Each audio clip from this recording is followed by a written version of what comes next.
10 برس کی کرن موسلادھار بارش کے باوجود آئس کریم کی تلاش میں گھر سے نکلی تھیں۔ آئس کریم تو مل گئی مگر راستہ گم ہو گیا۔ اب 17 برس بعد وہ پھر اپنے گھر والوں سے آن ملی ہیں۔ اس عرصے میں ان پر اور ان کے گھر والوں پر کیا بیتی، ان کا سراغ کیسے ملا، صحافی محمد زبیر خان کی تحریر پر مبنی BBC ریڈز کے ساتھ میں عمر آفریدی ہوں۔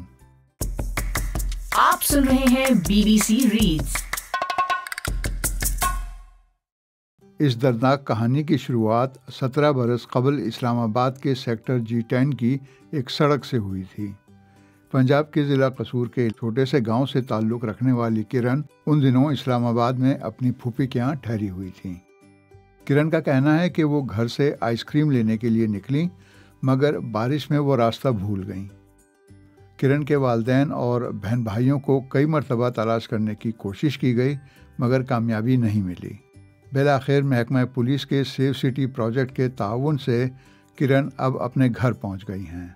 قصور کے گاؤں باگری سے تعلق رکھنے والے اور کرن کے تایا اسد منیر کہتے ہیں کہ 17 سال پہلے جب کرن کی عمر صرف 10 برس تھی، اس وقت وہ میری بہن جو ان کی پھوپھو ہیں کہ گھر اسلام آباد G10 میں مقیم تھیں۔ گھر ہی کے سامنے G10 کا مرکز واقع ہے جہاں پر وہ آئس کریم لینے گئی تھی اور اس وقت بارش اپنے زوروں پر تھی۔ یہ 2008 کی بات ہے۔ ان کا کہنا تھا کہ جب کافی دیر تک کرن گھر واپس نہیں آئی تو ان کو تلاش کیا گیا مگر وہ نہ ملی۔ کرن کا کہنا ہے کہ وہ گھر سے آئس کریم لینے کے لیے نکلی تھیں اور بارش میں راستہ بھول گئیں۔ کرن کے مطابق وہ کافی دیر تک اپنا گھر تلاش کرتی رہیں مگر جب گھر نہ ملا تو کسی نے مجھے ایدھی سینٹر اسلام آباد پہنچا دیا۔ ان کا کہنا ہے کہ پہلے مجھے ایدھی سینٹر اسلام آباد میں رکھا گیا مگر کچھ عرصے کے بعد بلکی سیدھی مجھے ایدھی سینٹر کراچی لے گئیں اور میں 17 سال تک وہیں رہی۔ ایدھی سینٹر کراچی کی شبانہ فیصل کا کہنا تھا کہ 17 سال پہلے کرن اسلام آباد کے ایدھی سینٹر میں تھیں۔ اس دوران بلکی سیدھی نے وہاں کا دورہ کیا۔ انہوں نے دیکھا کہ کرن کی طبیعت ٹھیک نہیں رہتی، اس لیے وہ ان کو اپنے ساتھ ایدھی سینٹر کراچی لے گئیں۔ شبانہ فیصل کا مزید کہنا ہے کہ کچھ عرصے قبل پنجاب پولیس کے سیو سٹی پروجیکٹ سے منسلک اپنا پیارا کی ایک ٹیم نے ایدھی سینٹر کراچی کا دورہ کیا جس نے کرن کا انٹرویو کیا اور اس کے رشتہ داروں کی تلاش کا بیڑا اٹھایا۔ سدرہ اکرام لاہور میں پروگرام میرا پیارا میں سینئر پولیس کمیونیکیشن آفیسر ہیں۔ وہ بتاتی ہیں کہ میرا پیارا کا منصوبہ پنجاب پولیس سیو سٹی کے تحت شروع کیا گیا ہے جس کا مقصد بچھڑے ہوئے بچوں کو اپنے رشتہ داروں سے ملانا ہے۔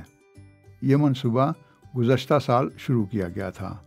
سدرہ اکرام کے مطابق اب تک 51,000 بچے والدین تک پہنچائے جا چکے ہیں۔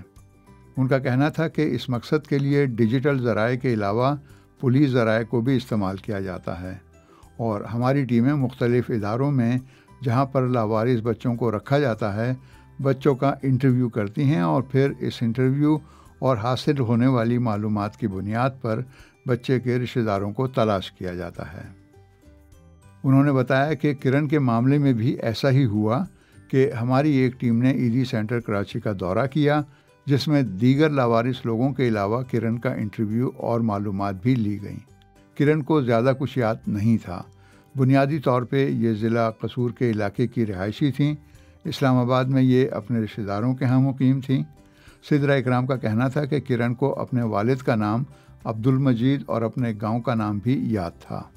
ان کا کہنا تھا کہ یہ معلومات ہم نے اپنے قصور دفتر میں پہنچائیں اور ان سے گزارش کی گئی کہ کرن کے رشتہ داروں کی تلاش میں مدد کی جائے۔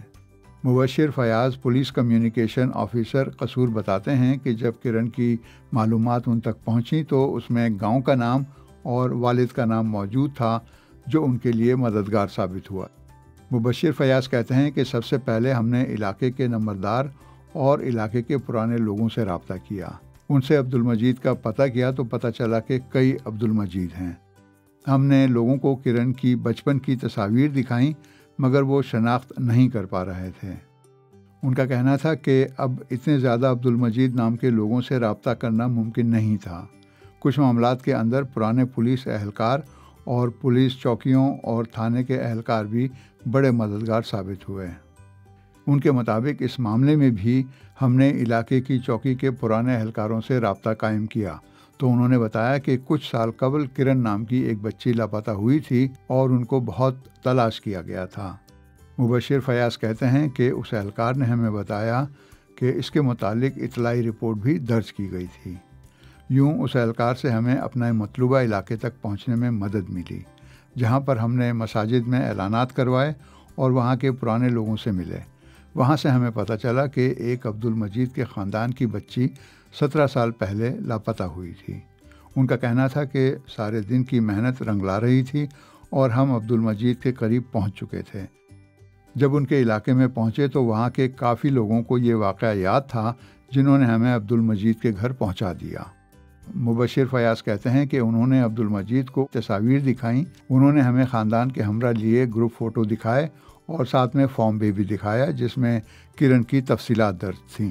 ان کا کہنا تھا کہ اس میں کوئی شک باقی نہیں تھا کہ عبد المجید ہی کرن کے والد ہیں۔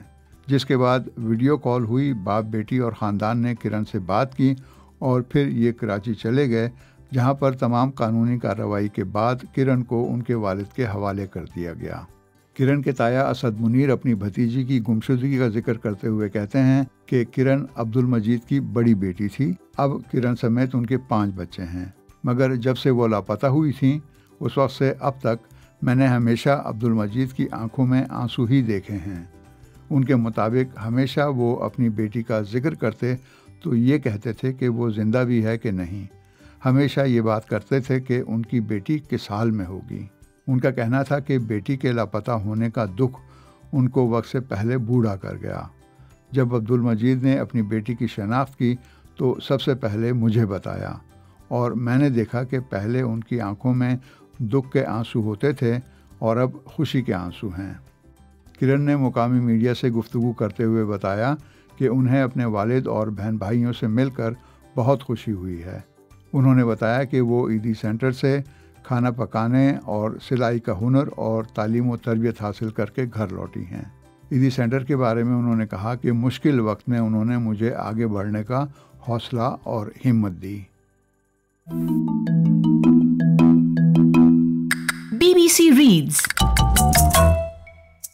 BBC ریڈز کے ذریعے ہماری یہی کوشش ہے کہ BBC اردو کی ویب سائٹ کی وہ سٹوریز جن میں آڈینس کی دلچسپی زیادہ نظر آتی ہے انہیں اور بھی زیادہ لوگوں تک کیوں نہ پہنچایا جائے۔